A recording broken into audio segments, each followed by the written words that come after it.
This is an oral history interview with Lula Gaskill in the library on October 27, 1983. The interviewer is Susan Gortner. Mrs. Gaskill, where were your parents born? My mother was an orphan, and to the best of her knowledge, she was born in Minnesota. And she came by covered wagon to Arkansas, I think, and back then to this area a little later when she was a young lady. And my father was born in southern Illinois, around Albany, Illinois. What were your parents' names? My father's name was Lozier, and my mother's name was Gladys. And what was her maiden name? Was Metzger. Metzger, and her married name was? Stanley. Stanley. Where did you attend schools?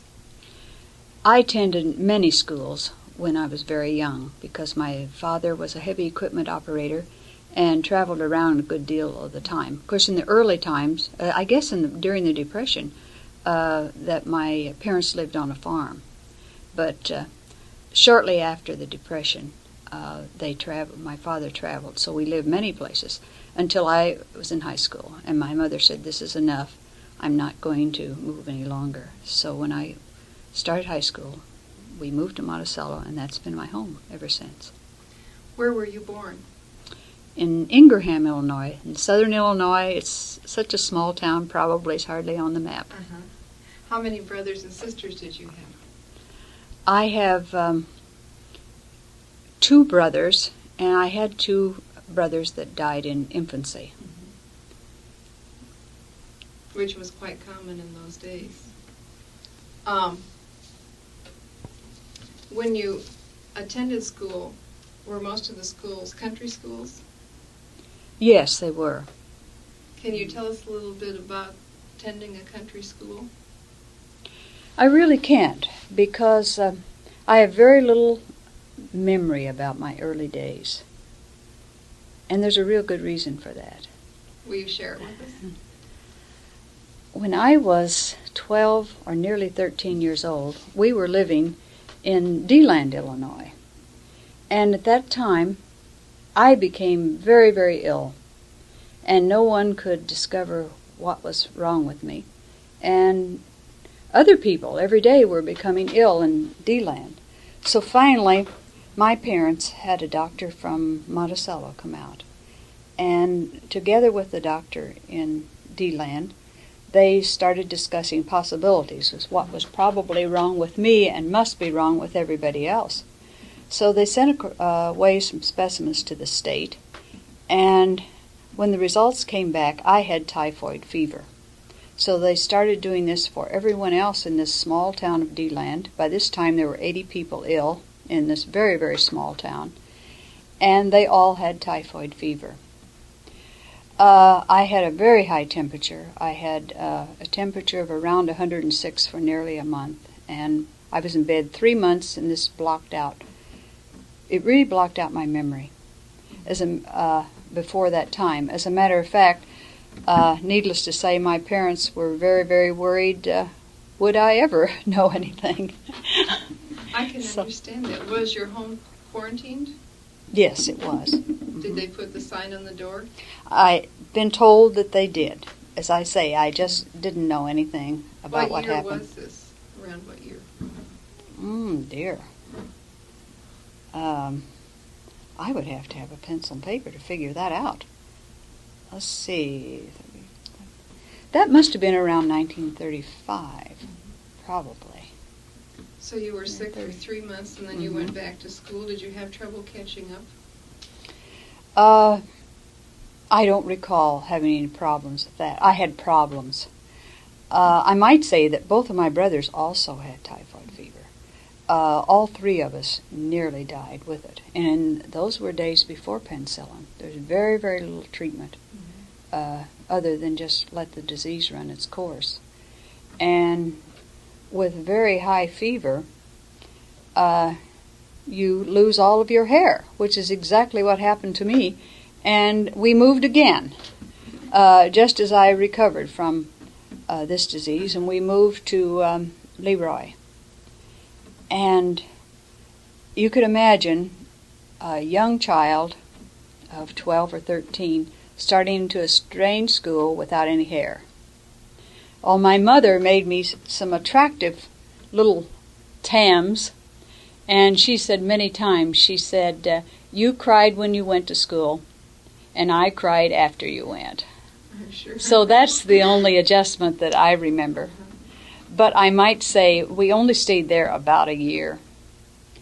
And by the time I left, I had gained considerable status in that school because I was getting a beautiful head of hair. I had the most beautiful curly hair you could ever imagine. Oh. Well, when you moved to Monticello, then shortly after that, you said when you were in high school.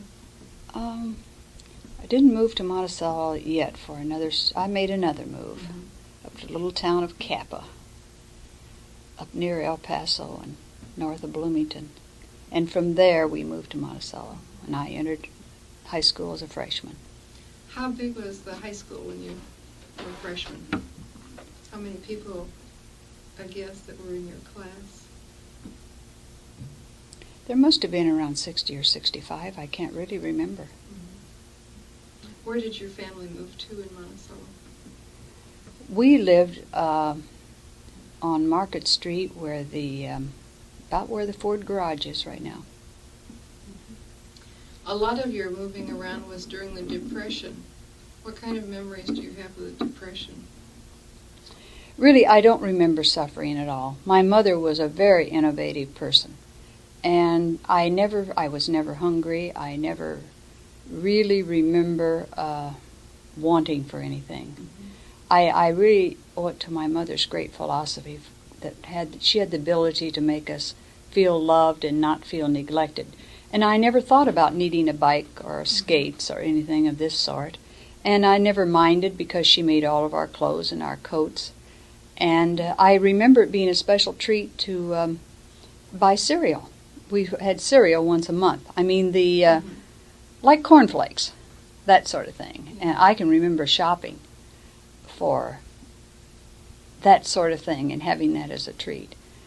But basically, we were not hurt. Mm-hmm. We didn't have anything, really, but we were not emotionally hurt by the Depression. How did World War II affect your life? What were you doing during World War II? I was married. I was married probably too young, but anyway, I was married. And we had one child, our oldest daughter, Sandra. And she was 4 years old at the time the war broke out. And our attitude then, I think, is different than the attitude today. We felt a deep sense of responsibility towards our country. And my husband decided he probably should join the service. So he went to Springfield, and he took an exam, and he did extremely well on it, and he became a first-class petty officer in the ship repair unit. Mm-hmm. I might say that my husband's name is Ken Gaskill. Where was he born? He was born at Versailles. Mm-hmm. So after he joined the service, he went through boot camp in Utah and was sent from there to San Diego. And we did many things in those days. You know, the women really that were carried on at home. And at that time, we had an A&P store on the north side of the square, and it was probably about where American Savings is now. And Cliff Nelson, a lot of you may remember Cliff, but he was a manager of the A&P store at that time. And Cliff also went into the service, and his wife took over the store. And she became very ill. And the manager had been there just prior to her illness, and he said, no matter what happens, I don't want anyone disturbing me on my vacation. So we had two clerks, myself and another lady, and we decided, okay, we'll just take him at his word. So we did the ordering, we carried on the store, we cut the meat, we did everything. And when he came back, and I might say we increased the business tremendously. And when he came back, he was so impressed. And frankly, we thought he would be. Uh-huh. And we had plotted together that we would just proposition him, we would manage the store. But we expected to do it as a team. Mhm. And they wouldn't allow us to do it as a team. And I guess I had a little more nerve, so I became manager of the MP store on the north side of Square in Monticello. Let's go back a little bit to high school. When you got out of high school, what did you do? I went to work. Where I went did Kaiser's. Kaiser's? Times. Would that have been your first full-time? That was my first full-time job. Mm-hmm. I made $7 a week. And we had a treat every Saturday night. We would always go to the restaurant, which is where the Montgomery Ward store, catalog store is now. And I lost $5 of my paycheck that night. Oh. I'll never forget that, losing a That whole would be day's pay, devastating. week's pay. When did you meet your husband? I was in high school. He was out of school and he's 5 years older than I am. And Do you remember your first date? yes. Where did you go? I guess I really don't remember I remember our meeting, and it was at 4th of July celebration in Cerro Gordo. And his grandfather run a restaurant there. And actually, I might say that he rescued me, you might say, from another so-called character, you might say. And we just sort of became friends from that time. So it was later that he approached me about a date. I don't remember where we went, though. Probably to the movies. That was about all you could do. When were you married? We were married July 17th, 1938. What type of wedding did you have? We had a church wedding, but it was a very simple church wedding. And Faith ran the funeral home here, and she had beautiful flowers. And she decorated the church. And as I say, it was just a church family affair. Where did you set up housekeeping then? In the little house, I guess that's Washington Street. You know, the house that burned that was there. Okay, there's the little house. The little house is still there. That's where we set up housekeeping. How many children did you have? 2. What are their names? Sandra and Nancy. So after you got out of high school, you went to work at Kaiser's. Then what did you do?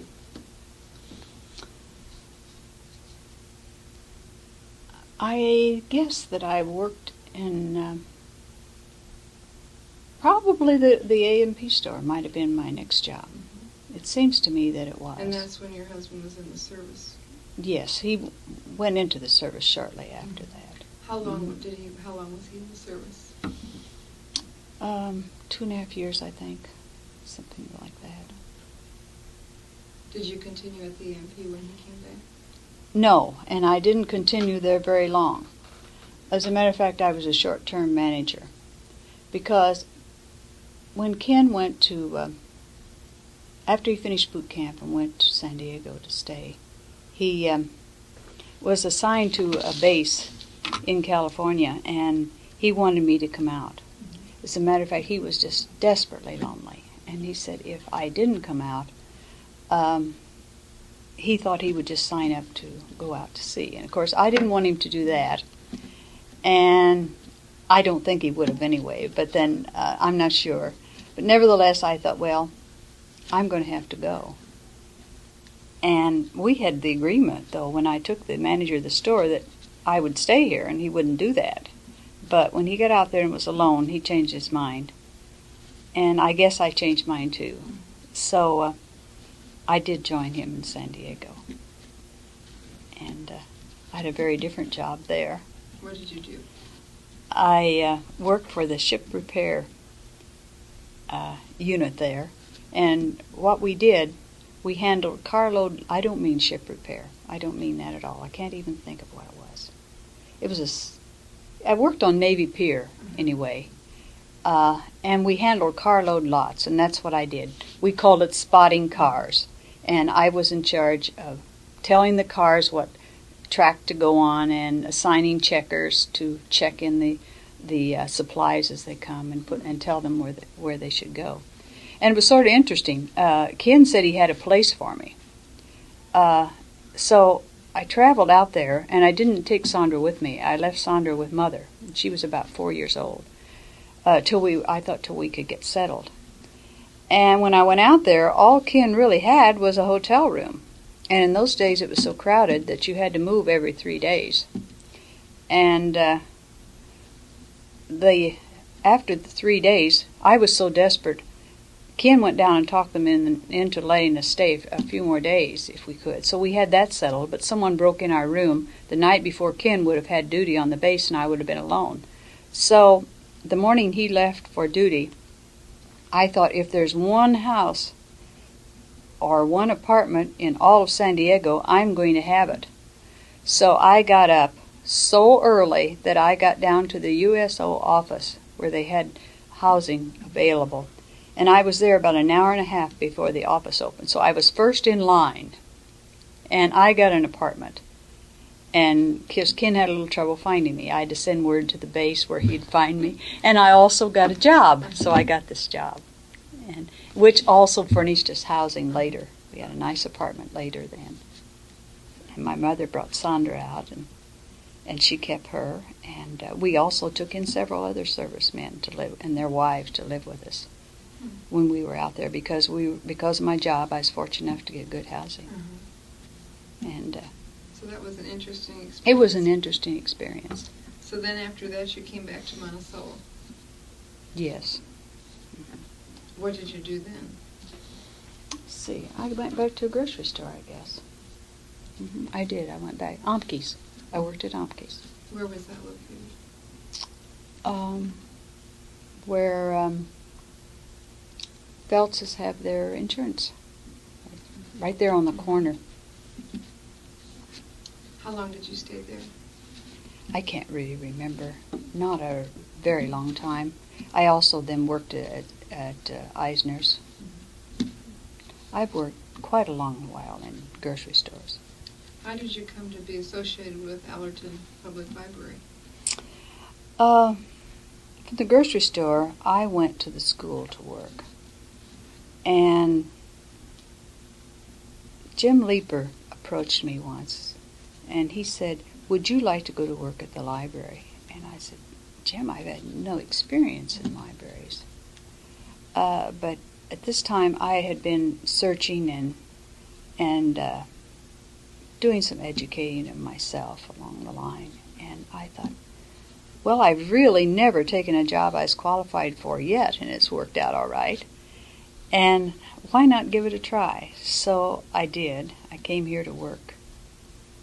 At that time, I believe they called assistant librarian. They just had one person working here at the library, and they weren't working full-time. Well, not as we see full-time at this now. And that was 1957. I was going to ask you when that was. What was the library like when you came in 57? Who worked here? Dorothy Clodfelder was the librarian at that time. And Joan Leeper was the high school page, and myself. So that was... How many hours was the library open then? They opened at 10 o'clock and closed at noon, and opened again at 2, I believe. So that was still pretty good hours, considering other libraries in the area. And the library primary circulation was books. There was not any audio-visual materials when I came. I really don't know exactly what date that we got records, but I presume it must have been around 1964 or something like that. Very, very different from what it is now. Can you tell us the changes you've seen over the years at the library? Well, libraries captured my heart shortly after I did come to work here. However, I never did dream of running the library. I did have dreams of what I thought a library should be. And I was eager to learn more, so I started taking. The first course I ever took was a correspondence course, which was just great. It gave me an overview of just a little bit about everything that goes on into a library, which was a good springboard for learning more, which I continued to do over the years. So when Mrs. Clodfelder's husband became very ill and she retired, then they needed to look for someone for a permanent position. And I had been here about 10 years at that time, 9 years. So the board talked with me and we decided that I should try it. And I felt reasonably confident at that time that I wouldn't have difficulty doing it. But there was many things about the library I'd never had the opportunity to experience. So it just happened, as fate would have it, that Barbara Bauman Littner moved to Monticello exactly that same time. And her husband was doing his doctorate thesis at the University of Illinois. And Barb wanted some work to do. So Barb came to work at the library, and she and I worked together for 3 months. And of course I'd always known Barb. Her parents had always been friends of ours. And at the end of that 3 months, Barb wrote the board an evaluation of me.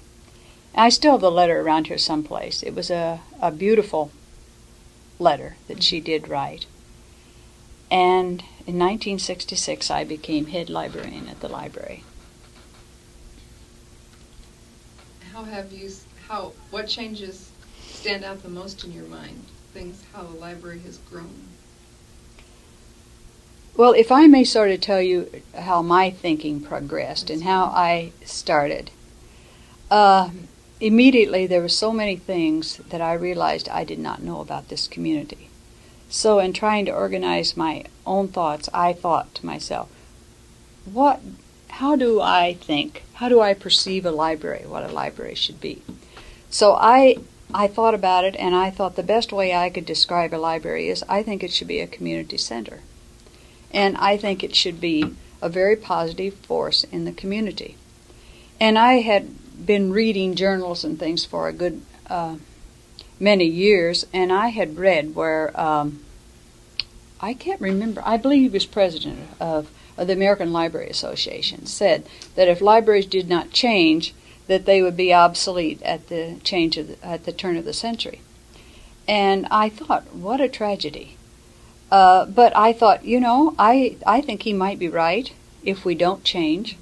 So I thought, I don't want to be a part of this institution becoming obsolete. So what should I do to change this and prevent his statement from coming true?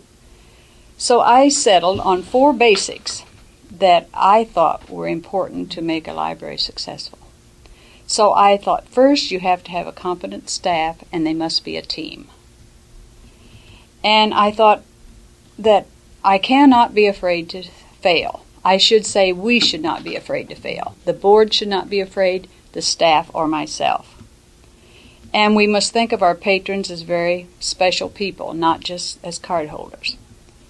And the library must be easy to use, and it must have an inviting atmosphere. So when I defined my philosophy, then I looked around at the people we were serving. So we were a township library serving about 5,000 people.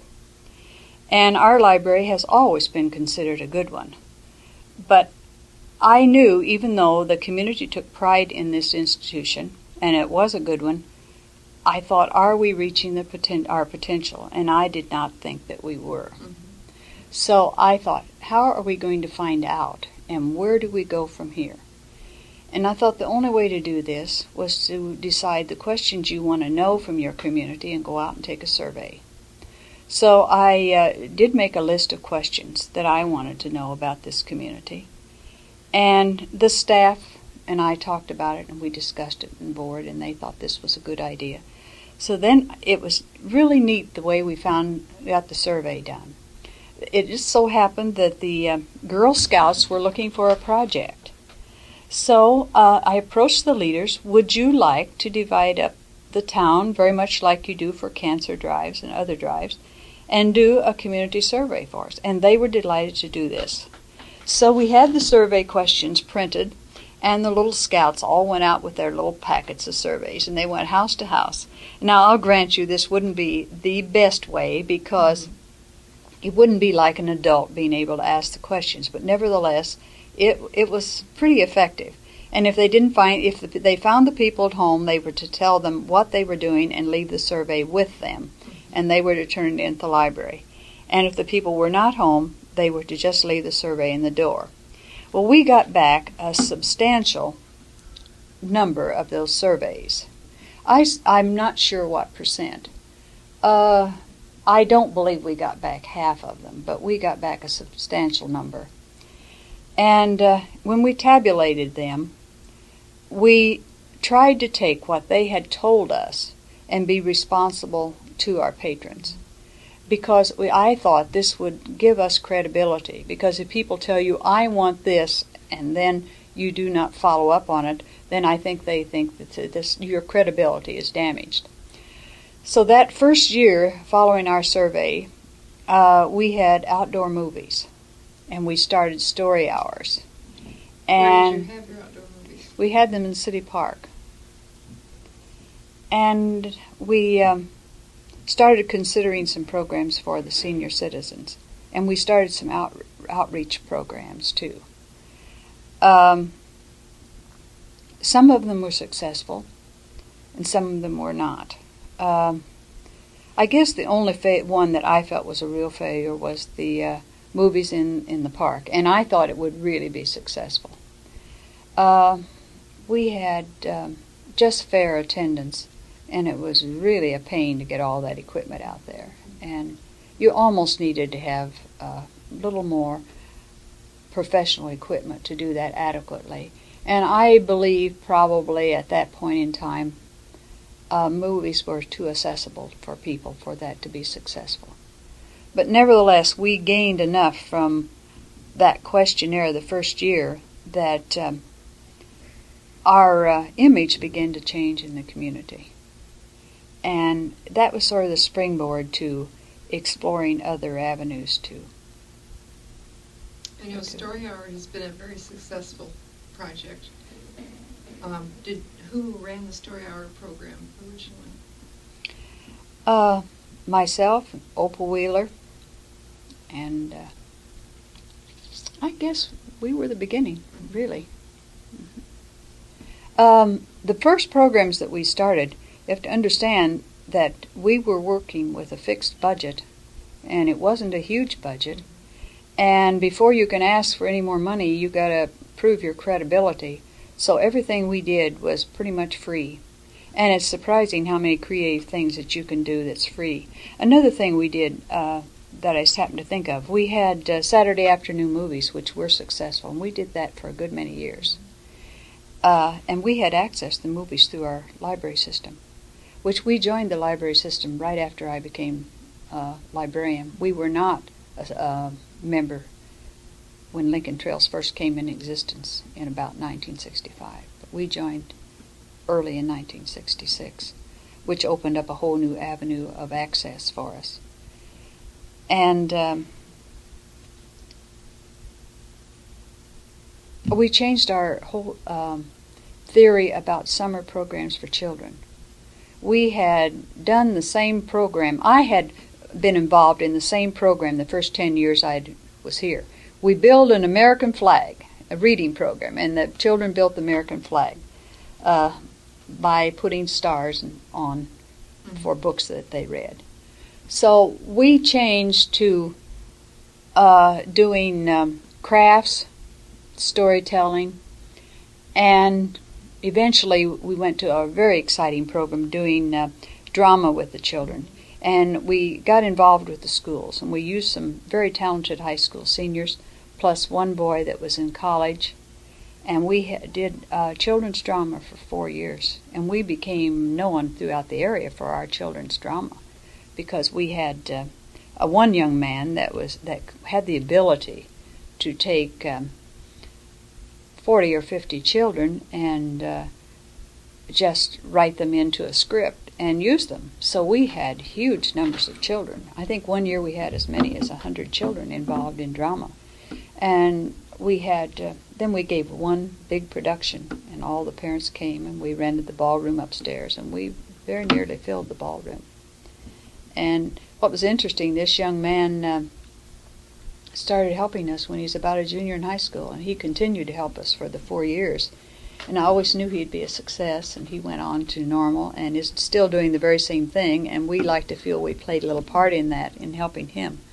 So we got children, really excited. And then we saw other problems. Where are we going? We have all this new excitement here. We are becoming a community center, but where are we going to put these people? We only had the one room upstairs. Where are we going to do the programs? It wasn't very satisfactory having story time upstairs, really.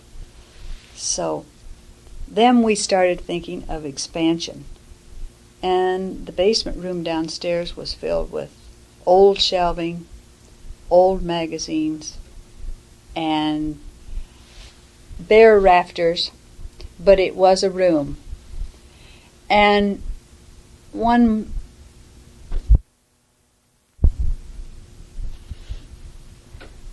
sometimes I do my best thinking when I go to bed at night. And one night I was thinking about that room downstairs with all those old magazines that just didn't seem to be used very much. So I wondered about approaching the board about why not use that room. So when I did approach them, they seemed to get excited about it. We came down and looked over all the possibilities, and right away we started renovating the room.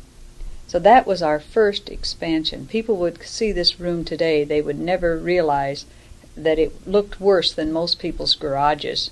Rough garages in the olden days would look, because now it's carpeted, and of course it's a multi-type room. We have story time in here, and organizations meet, board meeting meets here, and so many things. Mm-hmm. As a matter of fact, today we just had new video equipment delivered, and it's going to find a home here in this room. RIF, which is Reading is Fundamental Group, uses this room when they have their distribution, which we're pleased to be a part of. Mm-hmm. We do many puppet shows here, all sorts of things.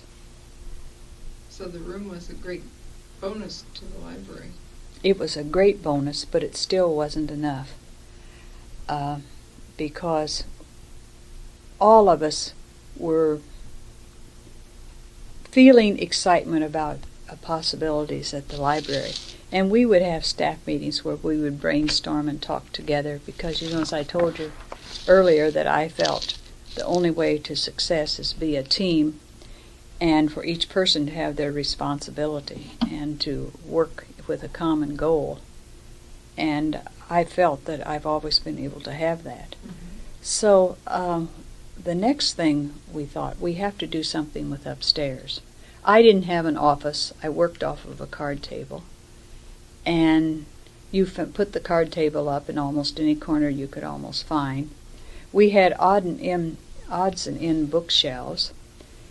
And we wanted to really renovate the upstairs and try to make it look like a more professional library and be more efficient.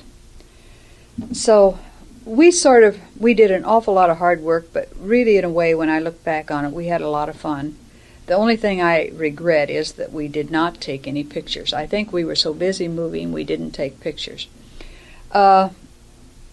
We moved these movable bookshelves literally all over the library, trying to find the best arrangement. We moved the lounge. We had the lounge in the northeast corner. We had it in the southwest corner, and it was in the middle of the room when we started moving. And finally, where it ended up in the middle of the south wall, where it is today. I might say it won't be easy to move again. We had every book off of those bookshelves so many times you wouldn't believe it. I think that's why all the girls here have such good figures and everything, is because they had such good exercise. And we even refinished the furniture. And I guess that must have been 1975 when we did the big renovation. We had an architect come in then when we had decided somewhat on the arrangement that we thought would be best. And we started, I believe it might have been completed in 1975. I should have checked on that, but I didn't. And so this was really exciting when we finally got all those books back on the shelf. But while this remodeling was going on, we had very limited access to some of our books and so forth. So we did not waste time while all this remodeling was going on. Before the remodeling actually started, I did an extensive weeding of the books. Actually, this was a teamwork too. I pulled the books, but the other girls would pull the cards and dispose of them and so forth. And I guess we must have, I guess it'd be just as well if I didn't say how many we disposed of. But the library was badly in need of weeding, and I tried to do it in the most credible manner I could. Anything I thought had any value at all, I put in different piles. And we had the Historical Society in Springfield come and look at them. The University of Illinois came, and the system director and some consultants came and looked through things. So we were sure we did not throw away any books of value. And the card catalog had many handwritten cards in it and needed updating. So while the other repair was going on, we pulled out every handwritten card in the card catalog. And for the books that were worth keeping, we made new cards, and we got our card catalog pretty much up to date. And we tried another rather daring experience for those times. I'm not sure, it may be going on more now, but since we were a one-room library, it seemed rather foolish to have two card catalogs in the children's section and one in the adult section.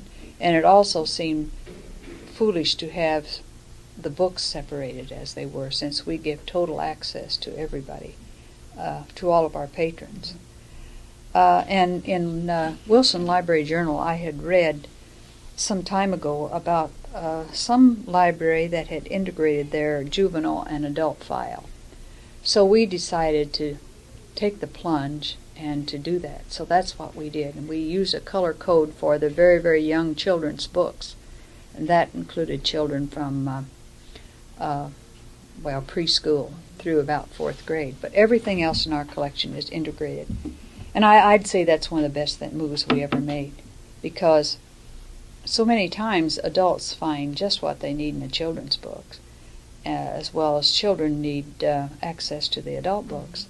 So we found the use of them greatly enhanced by doing that. It was at that period that the archives room, meeting room were also added? No, that was at a later time that those were added. Before those were added, I might say that we had gotten $10,000 in revenue sharing from the Monticello Township to do some expansion. I wanted this library always to be the day-to-day workings of the library to be completely tax supported. So I wanted the revenue sharing money, which is a precarious fund and you can't count on that forever. I wanted that to be something that for a special project. So this $10,000, we used it to purchase a microfilm reader printer and to buy an initial collection of microfilm. And the first thing we bought was all the Monticello newspapers on microfilm, and we bought an assortment of magazines. We bought the census and whatever we could that could be used for genealogical research or that had a historical perspective on it. And then also we bought 27 pieces of sculpture that we circulate. I might say we're still the only library in Lincoln Trail Library System that circulates sculpture. And we still had some money left, so we bought, I believe we bought 17 art prints that enhanced the initial collection we already had from Lincoln Trail Libraries, because the libraries in the area had been circulating art prints for quite a while. So my thought was that the budget would be able to accommodate keeping these collections up, because you would never have to purchase a large amount again, but we was offering a new service through this special money that we got. Let's see, where did we go from there? I might say the microphone reader was used much more than we anticipated it would be used. And again, we felt cramped. We did, but at that time, there was just no place to go. Mm-hmm. And when Americana vacated their office buildings, before I even had board approval, I called the community board and said, please don't rent those rooms till our board meets and we have a chance to make some decisions. So we very quickly made the decision to see if we could acquire the rooms vacated by Americana Nursing Home. And we started another renovation, which I think was 1978, I think. At that time, we developed the archives room, and we're concentrating on Monticello history and Piatt County history. And we collect books from other states for people who have their roots in this area. And added along with the archives room, you added the kitchen. Yes. And an office and another meeting room, which has been beneficial. Yes, it certainly has. We did do entertaining here. We had refreshments for the children from time to time and various things, but up until that time, as we jokingly say, we had to get all the water from the bathroom if we had to do our entertaining with. So now then, we could move. We actually had a little kitchen and we had a refrigerator, and we didn't have to carry everything from home or get our water at such a strange place as the bathroom. And also at this time, we were able to acquire a lot of very nice art pieces that we have on display. They are on loan to us, but then they have certainly enhanced our library. And the meeting room that you spoke of allowed us to expand into the modern day by the computer age, I might say. And now at the present time, we have 2 microcomputers back there. We've been able to offer a good many microcomputer classes. And also, that meeting room has been used for continuing education classes. We've been working with Parkland College for a good long while on continuing education. But before that time, we used the room downstairs here and used local people doing classes too. We did 7 needlepoint classes, I think. As a matter of fact, Sue, I think you did one. Maybe you helped us with one too. I taught one of them. I thought you taught one of them. Mm-hmm. So, and I suppose we could still be almost giving needlepoint classes. But since you're doing that sort of thing now, we won't give any more.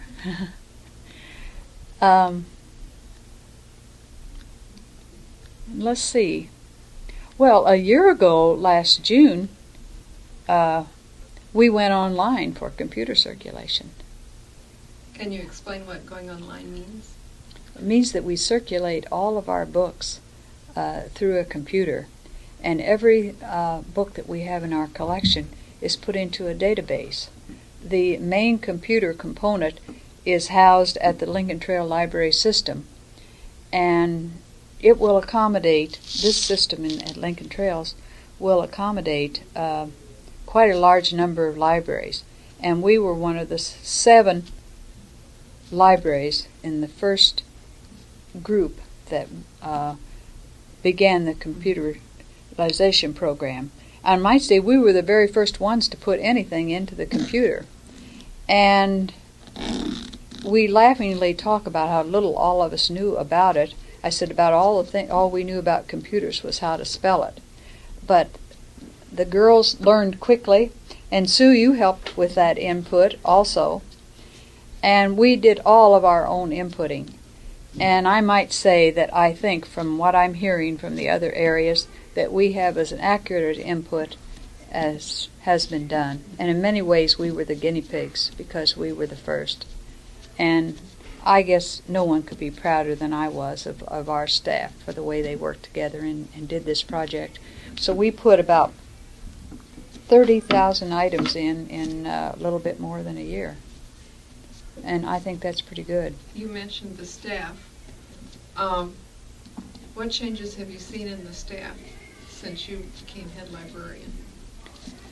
Practically none. This has been a most stable staff.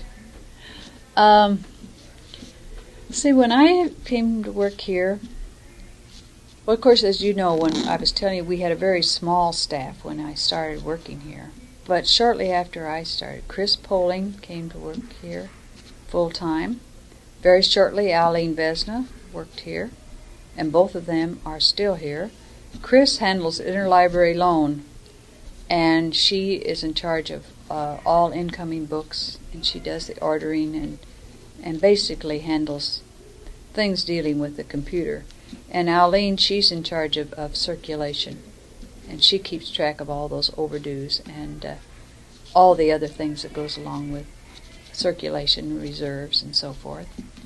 And Sue, my interviewer here, she has worked part-time with us for a while, and of course she's in charge of our oral history project. After she finished the input, her own business became so busy that that's about what she's doing for us now, but it's always nice to know we can call on her when we hit a real emergency.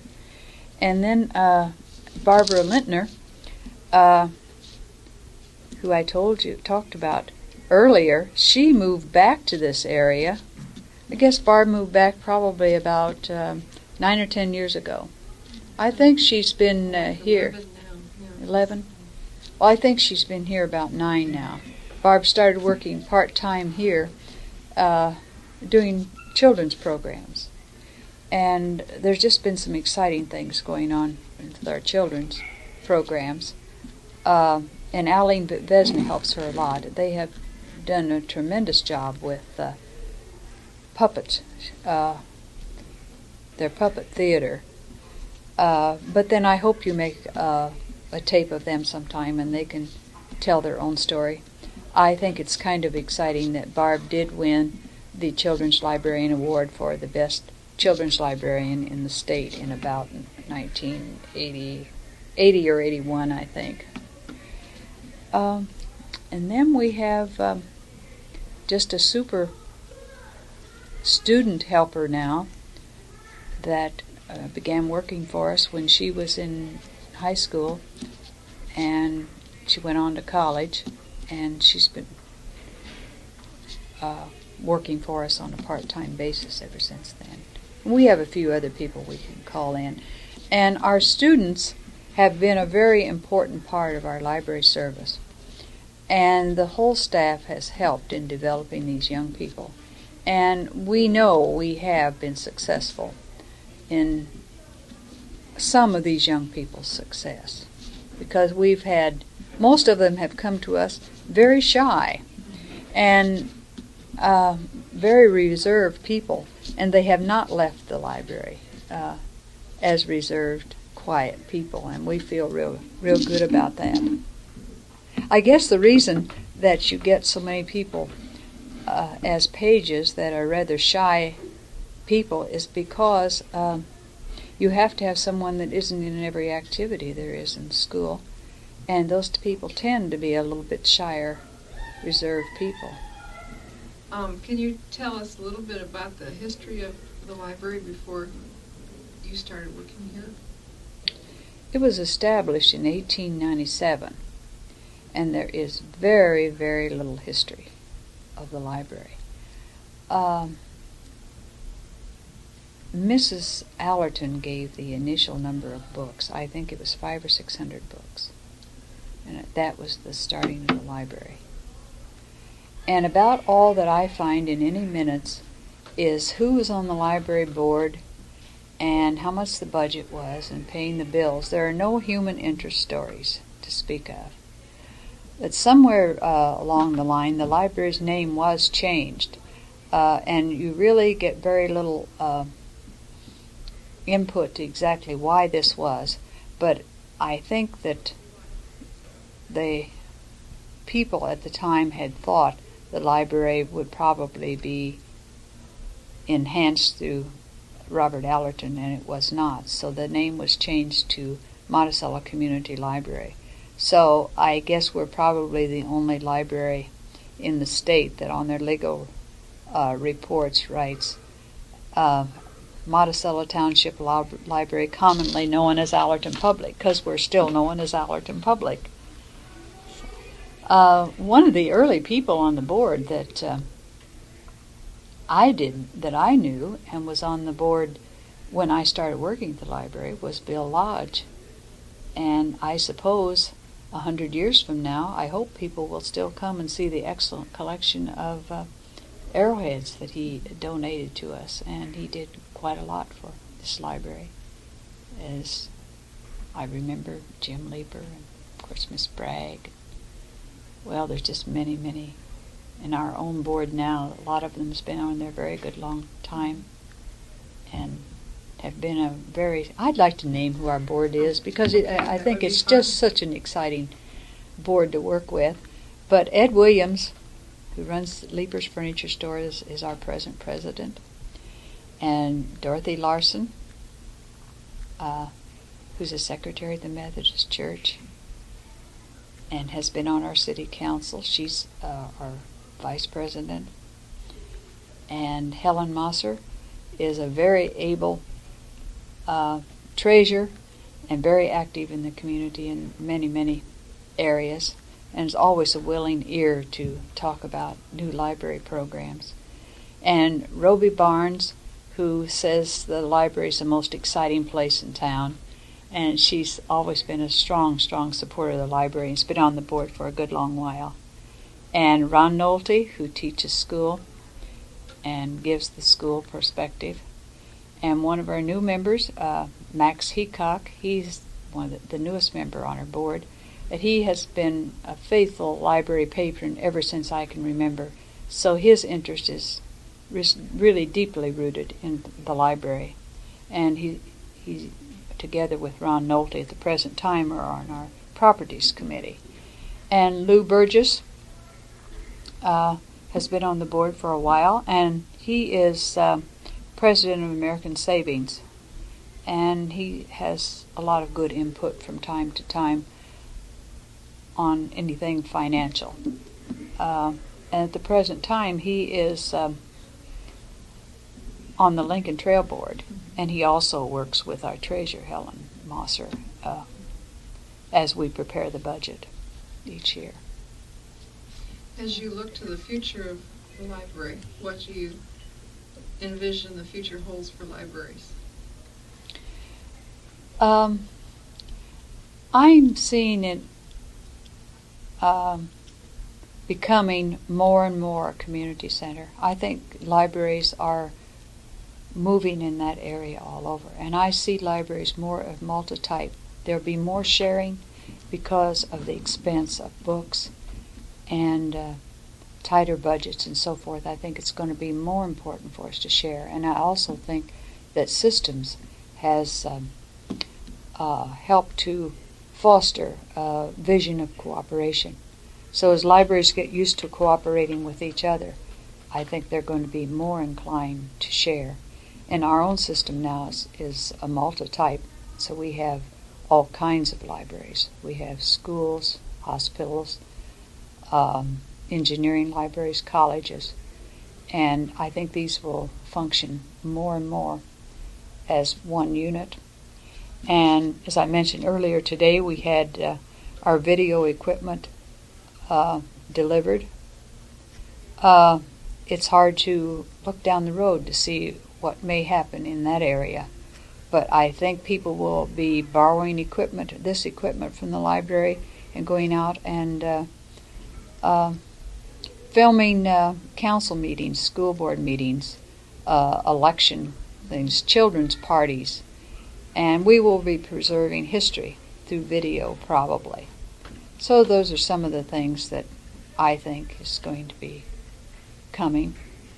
And I hate to leave all this excitement, but I guess maybe it will be interesting just to come back and use it now and be rid of some of the responsibility that I really loved every minute of it, though. Since you're retiring in January, what are you planning to do with your future? I know I'll have to be involved because I've worked someplace for more than 40 years. So I'm really a people-oriented person. And I will continue, I'm sure that I will continue working with some of the things the library's already doing. I didn't mention some of our outreach. One of the outreaches that I'm particularly proud of is the jail project that we have. Because I've been going to jail every Thursday afternoon for the last 3 years and visiting the inmates and finding out what they'd like to have to read, and come back and we fill their requests and take them back to them. So I'm sure I will still continue to do that for the library, as some other outreach that I'm interested in, like the nursing homes and so forth. I also hope that I'll be able to help the system. They've talked to me some about maybe doing some consulting in some small libraries, and I was on the state committee to write new standards for Illinois, and I worked on that about 1.5 years. So they've talked to me about maybe helping implement those standards in some small libraries. So at least it's making the transition just a little easier, thinking maybe somebody else would still like to help me to be involved with libraries. So those are just some of the things. We want to do some traveling. As I said, my husband is retired, and he's been extremely patient and good. As a matter of fact, we reverse roles, you might say. I never do any cleaning, and I do very little at home. And he's done, since he's retired, he's been doing all of that. So now he's going to hand that back to you. I think he'll hand it back to me. I really do. But I have a very warm feeling about the library, and I have a warm feeling about the transition. And I just think it'll continue to be a great place. Well, I'm sure it will, and you've done so much for the library and the town. We've been very fortunate to have you. Well, it's been fun. And I thank you.